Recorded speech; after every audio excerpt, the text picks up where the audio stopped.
So, and I didn't speak Japanese, so it was like, I got to the bottom and I was like, okay, well. Wait, you rode all the way down to the... Halfway. And then That's a long roll. That's a long roll. Hi everyone, welcome to another episode of That Would Bang podcast. I'm Patricia. And I'm Adessy. And this week we are joined by the lovely Stephanie Yeboah, who is the author of Fattily Ever After and is also an award-winning content creator and blogger. She is also a self-love and body image advocate, which is how I personally came to know about you. So it's a pleasure to have you on the podcast. Thank you so much for having me. Very excited to be here. Great. How's your week been? My week has been good. It's been very busy.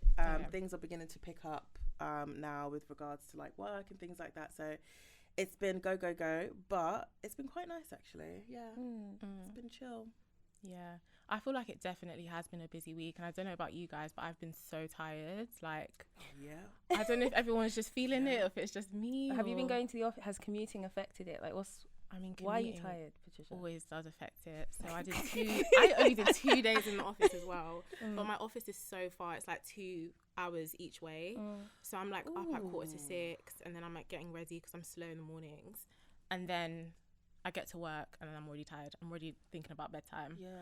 But I wonder also, if it's the change in like the weather, like not the weather, but like because it's getting lighter earlier and it's getting darker later. It's kind of like when it's like 8 p.m, it's still a bit light and you're just like, oh, I'm ready to go to sleep. Man. Yeah. Like, but it's still like daytime. it's still you feel quite like day. Yeah. So it's like maybe your Yeah. body's trying to get used to having to stay up later as well. Yeah, I feel like that's a big part of it actually. But don't you guys like waking up to the sun? Like, I like that. It's nice. I don't like waking up in darkness. Yeah. I do. It lifts your mood. Yeah. But it also just makes your days longer. Yeah. So, yeah. Adessy? I had a very chill week. I didn't leave the house until today and on Monday. No. I was working for... Oh, no, that's a lie. And Friday. Okay, I lied. I stayed home for most of the week. Left the house on Friday. Monday, went to the gym. You know, everyone knows my gym experiences. I'm not the best with the gym. I just walk around and like smile in the mirror and walk back and leave. Oh So yeah, I think I need to actively like make a plan about what I'm gonna do because you know, I just actually want to be fit. I'm working on it. Do you know what? I really love the gym, you know. I've recently really started liking it. Like I had such a near toxic relationship like a lot of plus size people do with the gym because you go there and then like people always assume that like weight loss is the thing and that you're losing weight for aesthetic reasons.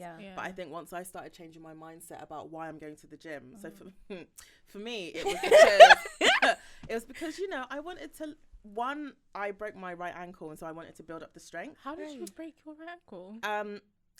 So the story is, so when it was a couple of years ago and I was in Japan randomly and I was up a mountain like in the wilderness somewhere in the north part because I was like, oh, let me do up, you know, hiking, like let me do something different.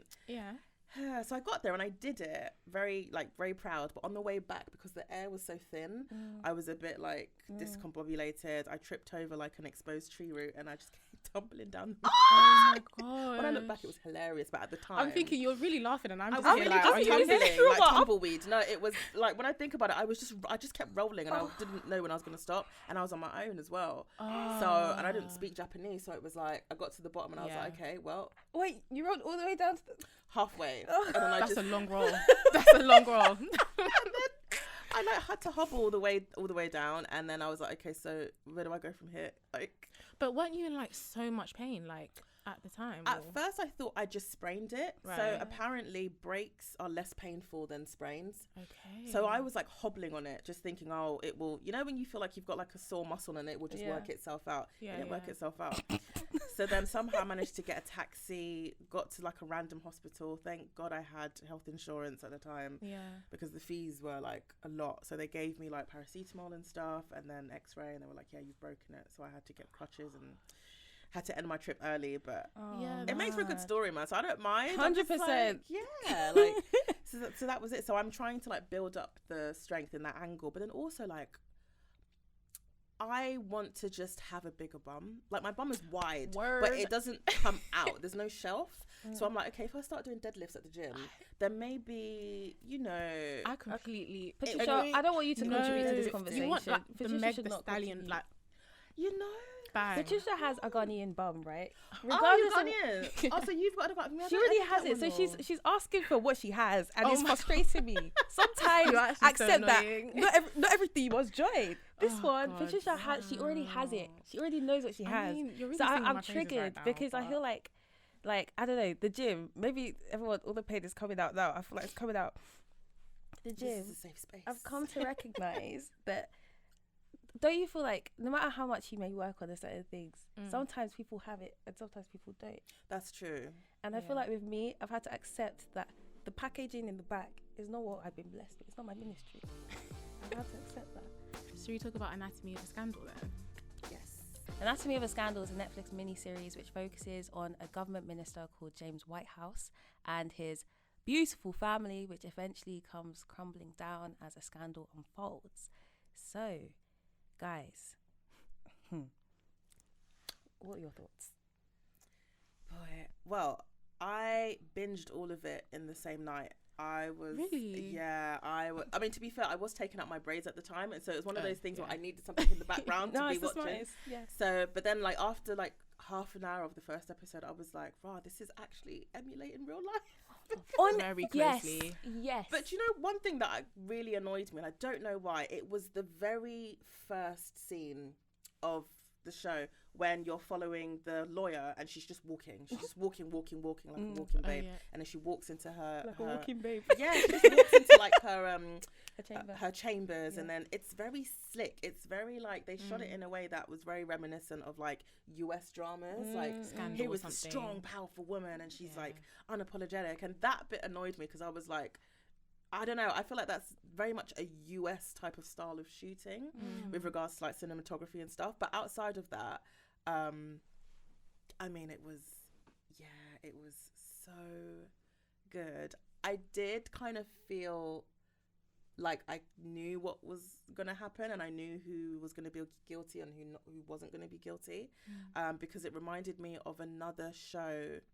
You know, the one with Hugh Grant and Nicole Kidman.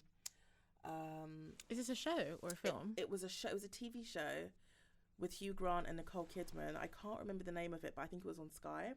And it was like a very charismatic man, and he'd been accused of like a murder or something, and it kind of goes into did he, didn't he, who's lying, who's not, and so it reminded me of that. So when I was watching it, I was like, okay, this guy just looks too charismatic and too attractive and this and that to be innocent.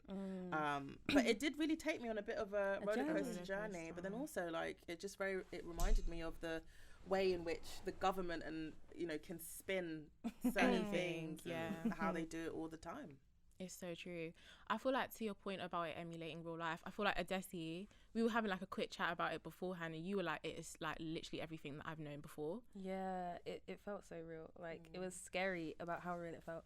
I think it's just like the privilege and the entitlement, because I went to state schools in like some like nice areas where it was just like rich white people, and seeing how they talk, seeing like how they don't consider anything outside of themselves. Like I've done one nice thing, it means that I'm a good person. Like it just felt very itchy and very icky. And even like the whole Oxford like libertines kind of thing, like that's very real. Like that kind of stuff, it's not a joke. It's very like, I hope people are recognizing that it very much mirrors what we're seeing on Sky News and BBC News, and it's very real. I mean, wasn't there one MP who got like caught like self-pleasuring himself in like Parliament?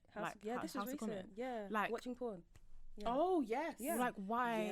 Like it was actually just watching porn. I don't know why I said that. I thought it was like more, but like I mean, I wouldn't be surprised at this point, to be honest. It's disgusting though. Like with Matt Hancock and all of this stuff, like it's very like it's stuff we see like in the news like very often, and I don't understand why that's becoming the norm, and why like government and politics is so closely tied to like scandal after scandal. Like I guess it's historically known for that, but it's like, why is that so normal? You know, it's like a power thing, isn't it? Like when I watched it, I was immediately reminded of the Matt Hancock scandal, but then also Our previous Prime Minister and his affairs with that pig in his when he was in, you know, when he was in what was their club called, Bullingdon Club or something like that, which was similar to the Libertines, and they did like really weird things. And so when that whole story came out when he had sex with the pig, I was like, you see, and it was in Black Mirror as well, and I was like, whoa. No, Black Mirror did it because of that, didn't they? I think they did it before it came out. Oh, are you serious? Yeah. But I did like, even though you said you felt the cinematography was very American, I thought it was really beautifully directed. Like, I liked the slickness. I liked how every episode will be like, you know, when they're doing, what was it, when it's turning like, I can't speak English. It would spin. Do you get? Yeah. Like the camera would spin and then they'll go into a whirlwind and then it would be like end of the episode. I liked that part because it was like, oh, this is nice. Like even at the end of the first episode when he found out that the rape charge came out and then like there was like a punch to the stomach. It's like, ooh, dramatic. I didn't like those. I thought that was so random. It was so random and awkward. It's art. But it was like not consistently so. It's like you're watching the show and then suddenly there's like him falling backwards or the woman's falling through, and it's just like, but why have you randomly slotted this in? Because it shows at the end it shows that the story is good, that is nice. It's almost like a physical manifestation of like having a blow to the chest, isn't it? Exactly, that's what it was. I get why they've done it, but I just don't feel like it really, I don't think it worked. What are you actually, so you don't actually think it was like nicely directed? Do you think it just needed to be like as it was? Because I think it worked really well. I think they just needed to take that gut punch thing out, but I did like the lift scene. So when it's like she was in there watching them do it. I thought that was quite a nice touch to kind of like be in her shoes to depict like, you know, how or what must have happened and like the switcheroos that they were doing. So like towards the end of the series where it was going between like the young, what's his name? James. The young James and the old James, like when they were in university, and like, so that I thought was cool. But the gut punch thing, I just, do you know what, it wasn't consistent because they didn't really do anything similar to it again, like physically. So I was a bit like, oh. With the lift scenes, I did like how we were watching different versions of that lift scene depending on who was like depicting the story, because it kind of really encapsulated the he said, she said type aspect to the case and stuff, and you're kind of like, okay, this is very different to what she's describing. And yeah, I like that element of the production, but less so like her falling through the court or like him being gut punched. I was like, this is a bit awkward and it's distracting me from the narrative a bit. Like, this is awkward, even though I get what they were trying to achieve with it. Oh yeah, there was that part when she was falling, wasn't it? I completely forgot about that part. I was just like, what is happening? Yeah, that was random. So what were your thoughts on Kate, the lawyer? Kate, I thought she was really, really good. Do you know what? She almost like, because I studied law as well, so I was very much like, because before I had to tell my parents that I wasn't doing law, I was going to go into criminal law, so I wanted to be a prosecutor. And so it was one of those things where I was watching it and I was like, this is what I could have been if I didn't like go down like more of the creative route.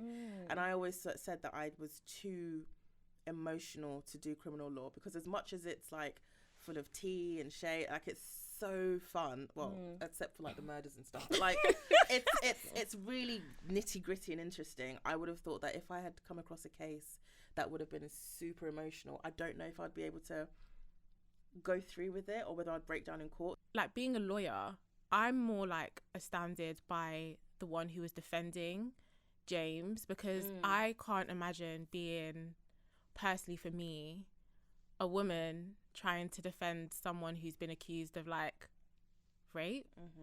I don't know, like I just feel like it just seems so like mad to be like, you didn't say no, you just said no, like not now or something. And it's just like, why, like how do you like, the slut shaming was a lot. I don't know, it's like, it's the career you've chosen. Sometimes like I think you decide what cases you want to pick up, but I don't know, I think it's just part of the package. She may not believe everything she's saying, but it's what she's chosen to do.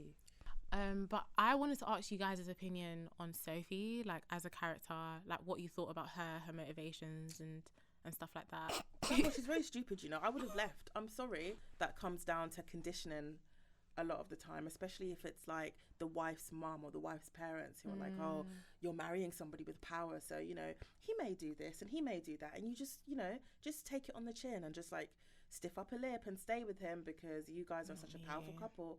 And I'm just like, nah, there's nothing, like, if you're cheating and you're just dipping into other women, I can't do it. We'll all embarrass you together. I'm not staying in this and being part of the embarrassment. No. It's so true. I think there's two parts. I think there's that side, but I also think you're marrying into a lifestyle. Like you're deciding, like, do I want to be the person who is married to this man? Like, I think it's like, as much of it is an image thing. Like, I'm with the golden guy. Like, even when she was in uni and everyone liked him, she loved the fact that everyone found him attractive as well. That's interesting to me though, because I completely understand like why people view like love and relationships as more of like a social status type thing. But then I just feel like it makes me question like how you actually see like love and relationships, because like, can you enter into a relationship and stick by a man knowing that he's done what he's done, knowing that he's cheated on you? Like, what are you really gaining anything at this point by staying if it's all about status for you? Really and truly, there was like, what was left in that relationship once he shamed you like that? Like, I don't get it. But I think it's a lot easier to say that. Like, there's a lot of factors playing. She has kids in that situation. Yeah, that's true. She was very much in love with him. Well, what she was saying was that she was very much in love with him. She saw no wrong in him. And then when this is coming out, I think it's very hard to quickly detach yourself. I think it was when more and more started to come out, like, and you did this, and then I actually deadly watched someone die, and I ran away, like, all that kind of stuff is like, okay, it's breaking point. But I think before, it's like, you made a mistake, but you still love me. Yeah. And that's kind of where it went a bit left. Better than me, boy. I could never, if it's just, but maybe it depends on people's their temperaments and how far they're willing to kind of accept stuff. So for me, it's like cheating is such a, like, once that's happened, I can never stay with someone, because then the little trust that I had has gone. And I think with relationships, if you don't have the trust, it's not going to work, because you're constantly going to be wondering when they go out, is he sleeping with this? Is he seeing this? Is he flirting with this person? A part of me does kind of feel like it's a bit of karma for her though.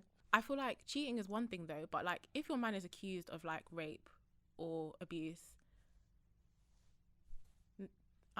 why am I going to stay? But I think, again, with that whole situation, it's about like, there's the accusation, but then because you've never seen that side or anything, I think she wanted to hear it out. You need to hear it out, because you think you've known him all this way. I get it, because like, you've known someone for 20 years and you've never had an inkling that they could have done anything like that.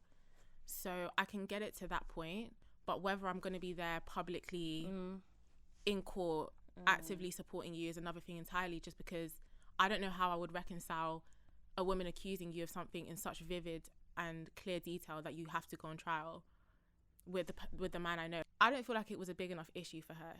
I don't feel like... You don't think so?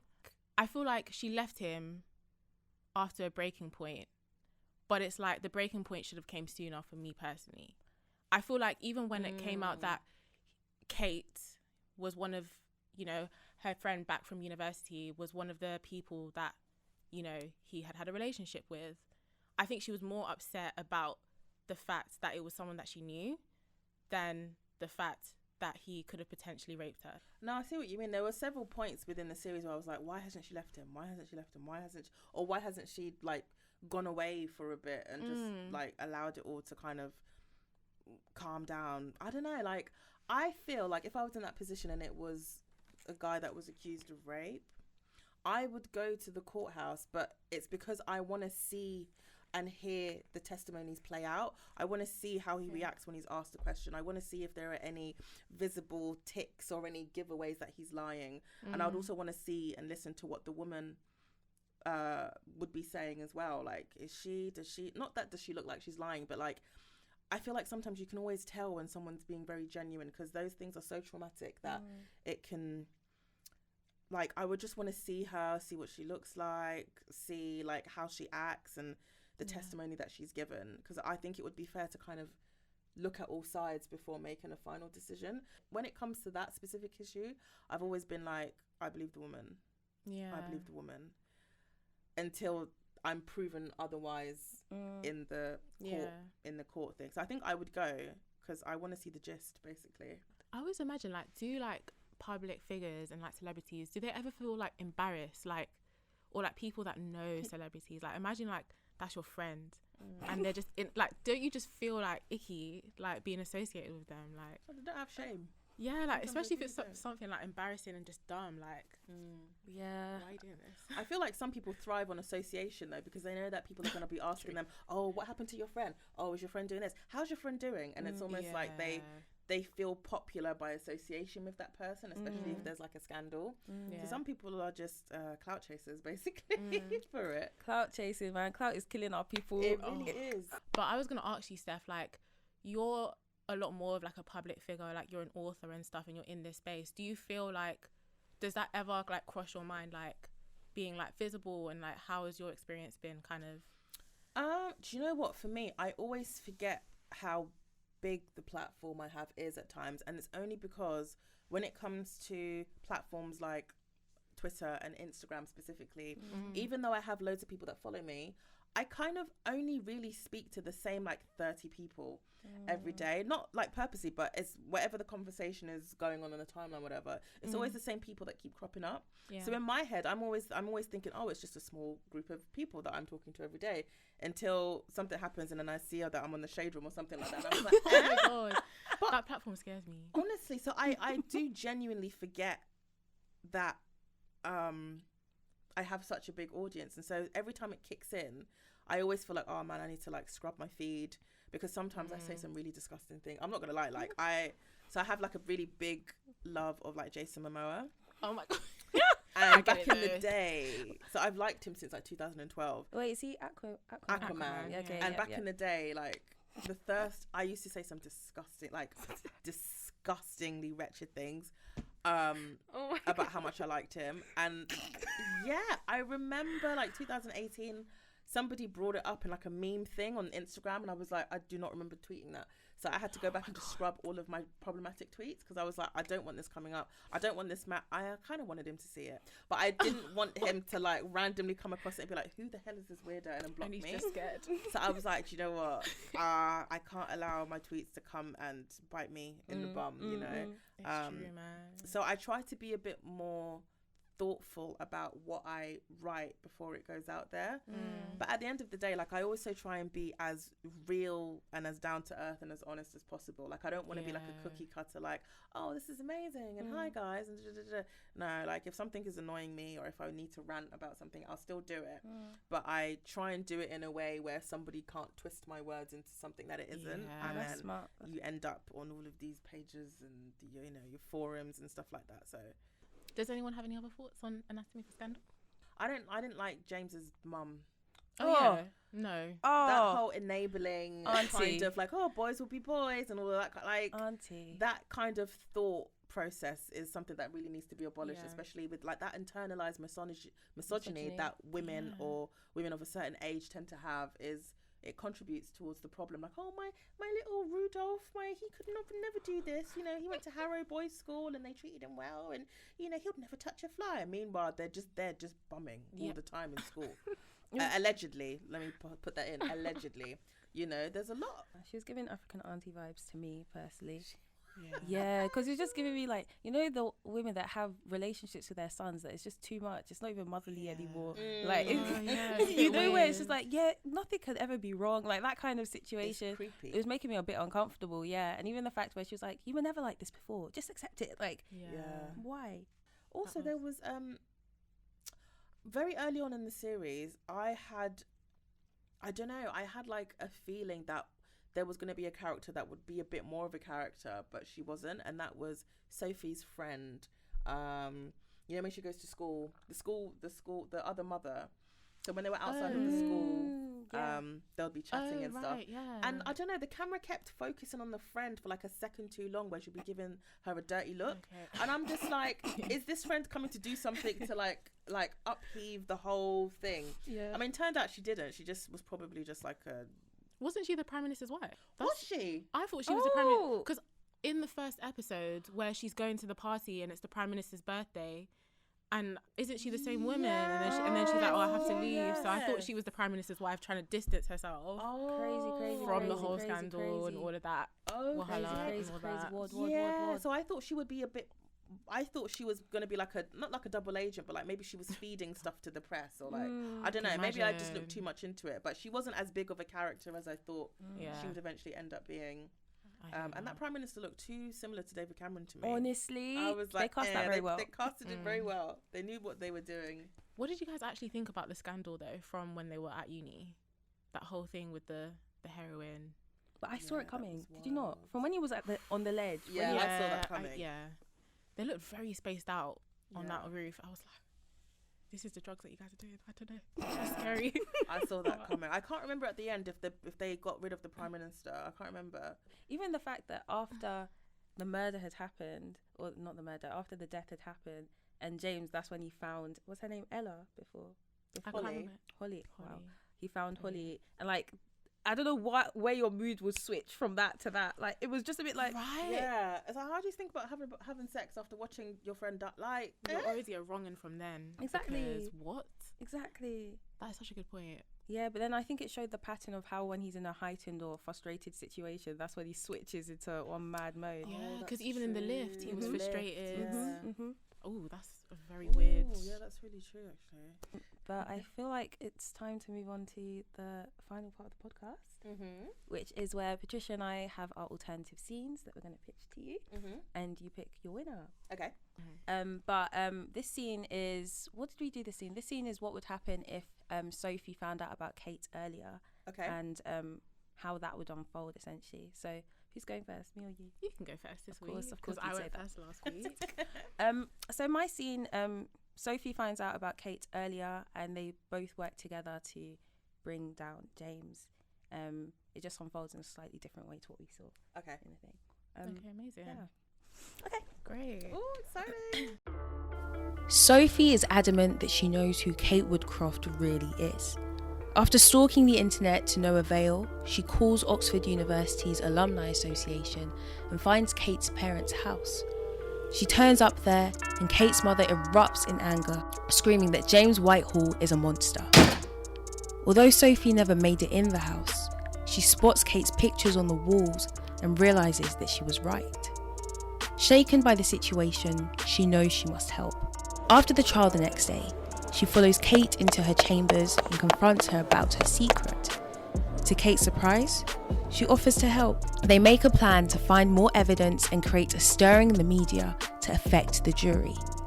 Meanwhile, James also has his suspicions about Kate and hires a PI against her. So, Sophie and Kate use their network to start a Facebook group for women to speak about their experiences with the Libertines and James. One by one, women share their testimonies using the hashtag #SurvivingLibertines. James and the Prime Minister come up many times. The media go crazy. Number 10 is quaking in its singlets. Fearing that more will come out, the boys devise a plan.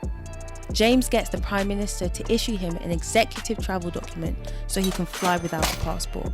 That night, he confesses to Sophie his wrongs and insists that they should go on holiday to Seychelles to see his grandma. She plays along, sensing the desperation in his voice. The trial's the next day, but he insists on leaving that night. Their bags are already packed. Alarm bells ring in Sophie's head. She WhatsApps Kate. Before they enter the car, he kisses her passionately, saying he wants to renew their vows whilst they're abroad. She nods. They leave at the dead of night, driving through back roads in a small car outside London. But Sophie leaves her location on as they arrive at the private jet. When the family step out of the car, they're met by sirens, and it's game over for James. Sophie steps aside, allowing them to arrest her husband. His eyes widen as he clocks that his wife is a setup chick. Interesting. Okay. Oh, I was like fully in the scene. I was like imagining it in my head. That's so cool. So in my scene, how would I even describe my scene, to be honest? Sophie isn't the hero in this scene. She's more of the villain. And she feeds the knowledge that she has to the publicist for the Prime Minister. And he basically hatches this scheme to just keep attention away from number 10. Okay. So that's how that works. Ooh. I don't know if I described it really well, but it will make more sense when you listen to it. The Prime Minister's publicist, Chris, is worried that James will be found guilty and it will blow up in his and the Prime Minister's face. He is one of the best personal publicists in the country and wants an easy life, not scandal after scandal. He's pacing his office, thinking of ways to divert attention away from number 10, when Sophie barges in and tells him information that is the answer to all of his prayers. He leaks the info on Kate to her law firm and she is fired. She loses her license and a media storm erupts around Kate being thrown off the case. Journalists speculate why, but the one silver lining of Kate's dismissal is that they agreed to keep her secret. She knows that James and Sophie are the only ones who would have recognised her, and she can't let James ruin her life twice. She follows them home after court one day to find their address and goes back the next day in a frenzy. Only Sophie is home, and when she opens the door, Kate unleashes all of her hurt and anger. But Sophie coldly says she always knew Kate had a crush on James, calls her a liar and slams the door in her face. Kate decides to come forward with her story, but the world doesn't believe her, calling her an attention seeker, a scorned lawyer who couldn't win the case. She feels hopeless until another woman reaches out to her in solidarity, accusing the Prime Minister of rape. They take their joint stories to the press. The night before the exclusive runs, one of Chris's insider contacts at the paper gives him the heads up that the news is going to break. Chris asks the journalist what it will take for it to disappear. The journalist can't revoke the news, but they can come to a compromise, a bigger story. The next morning, the world is in uproar. With another woman to corroborate Kate's story, the media are calling James a serial offender. But there's more. A heroin scandal involving him and his wife and the death of a fellow student that they covered up. No mention of the Prime Minister. James and Sophie are arrested. Chris revealed the heroin scandal to the paper, but swapped the Prime Minister's name for Sophie's. It's another day, scandal-free. Okay. Goosebumps, man. What? Wow. Whoa. So, what are your thoughts? Those were both so... I would want to watch both of them. Like, oh, that was so good. Don't pick yet. Oh, okay. Yeah. So, like, ask us questions, like, share your thoughts. We can discuss each other's scenes. Yeah. Yeah. So, why did you choose to make Sophie the villain in this instance? I feel like from our discussion, it's no secret that She don't like Sophie. I don't like Sophie. I'm just not completely sold on her morals. I can't really understand her moral leanings in the show. And I feel like they skewed more negatively than they did positively, and are definitely more centered on her, the implications on her, as opposed to anyone else, predominantly. And so I just feel like because of that, I don't necessarily know that she would side with Kate personally, which is why I made her the villain in this, because I feel like she's like, that's my man, I'm going to stick beside him, basically, as opposed to being like working together with Kate. Like even in the original show, I was like, okay, you deciding to help Kate didn't feel like something that she naturally did with the way her character was written, personally, for me. Yeah. So, But she helped her at the end of the show. She did help her at the end, but I just feel like I just didn't get the best vibes from her, like in the show. Like she just didn't give me. I don't know if like the way she was written just wasn't good enough, and I think they tried to give her that redemption arc and for her to come to her senses at the end, but that wasn't well written before that moment. I just didn't feel like it was a consistent thing for me personally. So to me, it felt unnatural that she helped Kate in the end, because I thought she was trying to catch her out to help her husband until she decided to not. Yeah, she was like, wow, are you like trying to dig into her identity and just be like, are you really Kate? Are you my friend? Like it seemed like bad vibes to me, rather than being like, I want to know to help you, until the very end. Wow, that's interesting. But maybe that was a plot twist. I don't know. Wow. Yeah. I saw Sophie more as like somebody who's blinded by privilege and then her eyes opened at the end. That's how I saw it as. So like this whole time, she was probably an enabler to everything, but she didn't know. And then her eyes opened when everything started to fall apart. And then she realized like, but you've been like this, you've always been like this has happened. I don't think it was more of a I'm trying to stand by my man. I feel like by extension then, like Sophie in the scene hasn't cut, like it's just an extension of that former attitude, like and just being like passive and just complicit in it, because she's just like, of course I don't believe you, like gosh, no, that's wild. And I really like how you made your scene so that Sophie realizes that it's Kate a bit earlier on, because for me in the show, when I was watching the show, when we found out that Kate knew who James was and stuff, my thing was, okay, so uni was what, maybe 15-20 years ago, how can you not recognize each other in that? Like, I can still recognize people that I went to like primary school with, like you know, they're older, but I can recognize key features. So my thing was like, so all this time, why did it take you so long to recognize each other in court?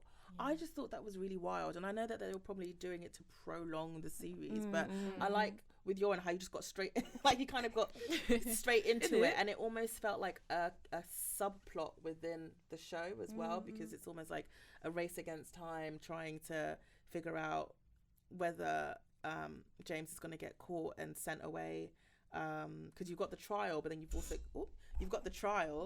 you've also got this underlying kind of espionage going on underneath, which I thought was really cool. And so is that something that you would have wanted to have seen happen in the show?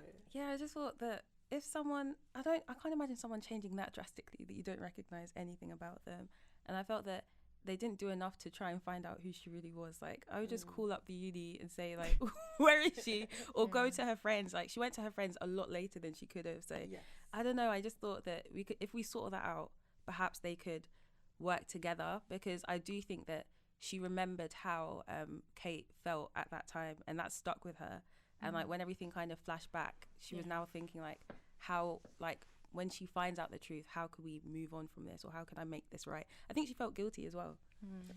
But I thought my thing was, I just thought it was absolutely ludicrous how Sophie recognised Kate because of the way she wrote. I'm sorry, but loads of people do highlighting and they put sticker tabs on. When I was in uni, we all did it. We put stickers on our thing. So to like single out that one detail and be like, oh yeah, that's her.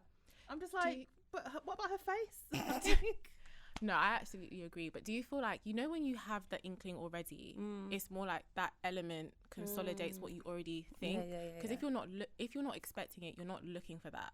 But because you have that inkling, you then see something, you're like, yeah, that's definitely her, because there's that extra thing, which is what I think they were trying to like achieve with that. Yeah, because she said like it was your left-handed, like your left hand, like those things. Because she changed her voice. I thought that was a bit weird. She changed her voice. She changed her everything. But then it also makes sense that maybe if she was trying to shed that old identity after the incident that happened to her, like she's really just trying to be someone else. Any more questions or thoughts? Like, what did you think when you initially heard like each storyline? I was just like, oh, when is this like? I need to see, like, I started visualizing it in my head.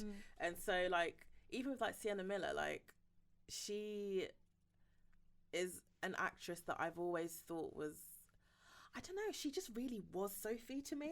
I don't know if that makes sense, but it was just, I couldn't really differentiate between her and the character. But I really liked visualizing, because I've never really seen her as a villain in any other show or movie. So it was really nice, like, as you were talking, tapping into it and saying, oh my gosh, and she did this and she did this, and it would have been kind of nice to see her portray that kind of villainous person. And I do like the fact that they kind of got their comeuppance in the end, like Sophie and James, like they kind of, you know, she wanted to go down the villain route, and this is where it's got you. Now you're the one that's in the hot seat for, you know, something that you didn't even initially do. It was the Prime Minister that did it, but now you're kind of taking the fall.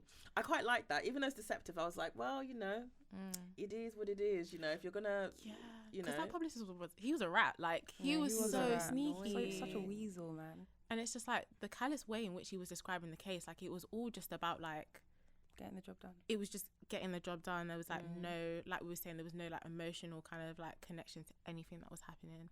So I was like, this guy's motivation is literally just about getting the job done. So I was like, he's going to be the one that kind of orchestrates this whole downfall But you need to hire those people, though, don't you think? You kind of do, yeah. They're needed. They're the ruthless ones. Literally, they separate feelings from. I don't even know if they have feelings like that, but. Isn't it? It's mad. Well done, guys. Like, honestly, I would want to watch both of them because they're both are like equally as valid, because it also, like, yours also goes into how dirty politics is and the spin involved, and how people are willing to let others fall on their swords for the protection of people that they consider higher, so like the PM, and like, it really speaks to how impersonal the whole industry is within politics. And you guys could be friends, but then if something happens, you know, you're gonna have to fall on your sword for me, I'm sorry, kind of thing. But you kind of see it in real life, because it will be like, I feel like even like with Boris Johnson and Partygate or whatever, and it'll be like, okay, we're looking at you, Boris, but then it's like, we're gonna find someone else to implicate in this story, because then I need you to distract from me, kind of thing. True. But it's kind of just like men protecting men, and then just like using women as collateral. Like, you really took someone's story accusing the Prime Minister and just like used it as a bargaining chip to protect someone, like protect your client essentially. And it's like, okay, like James got brought to justice, but now there's another man who hasn't, and it's just like a cycle that goes on and on and on. But that's true. That's very true. We'll see what happens in court. Okay, so before you pick your favorite, Adessy and I do this thing where we give each other like 10 seconds to just basically do our final pitch and just fight for our lives and just say why you should vote for us. So I'm gonna put up 10 seconds for Adessy, and then she's gonna can we use your phone to pull up 10 seconds for you as well? Yeah, that's fine. Cool. Oh, because yours is charging in it. Exactly. Okay, let me. Right, 3, 2, 1, go. Pick my scene because it emphasizes themes that are prominent, which are privilege, issues with that. Oh gosh, I'm waffling. I'm scared. Patricia, can we start again? Please. Do you know what? Because I'm nice, I'll actually give you the 10 seconds you there. You're very lucky. Because I didn't have time to think. This happened another week. I know. It's been a while. It's been a while. I don't like going first. Okay, give me a time to debrief, to think. I'll let you calibrate your thoughts a bit. Okay. You're actually on serious. My singlet. Okay. No. Have conversation amongst yourselves. Okay. You can tell that she's on the ropes, basically. On the ropes. Yeah, your heart is really beating right now, Adessy. I'm so dead. Okay. Yeah? Yeah. Okay. 3, 2, 1, go. Pick my scene. It emphasizes privilege, audacity, and how people just do the most in order to get what they want. It shows redemption at the end, but also shows how the world. I tried, Sha. I tried. Full stop. Loud. Patricia, I'm struggling. I can't even lie. No, you struggled. You got some points in. It's true, and that's coming from someone who studied law, so you definitely came. Someone who studied law. Imagine if I was prosecuting. Your Honor. Imagine if I'm on the bar, I'm like, the world. Bestie. I tried. Go on, Patricia. Do you want me to just like? Okay, fine. What am I gonna say? Okay, right. Let's go. Go. Pick my scene because I really reimagined Sophie as a villain. You also see them come to justice, but also like how the Prime Minister gets away with stuff. You also make the publicist more of a character, like in the plot. Oh God, that was hard. Ooh, okay. Well, this is very difficult because both scenes were amazing, and I definitely would want to watch both of them. Okay. Why am I scared? It's scary. Do you see how I'll stutter it? I would have to choose Patricia's scene. Of course. Oh my God. I was quaking. I was like, there's only one letter that's gonna come out of my mouth. It's P. Patricia. Oh. Okay. Why? Because I don't know, when I was hearing it, I could just visualize it a lot stronger in my head. Like I was just very like, this is something that could actually happen. I don't know, it made me emote more, I think. And sometimes with shows and not only is like the direction and the cinematography and the storyline good, but when you have certain ways in which somebody writes that can kind of emote, because the thing is with both of the stories, like there is justice that comes in the end, but I think with the little twist, there's, I don't know, it kind of took me on more of a journey.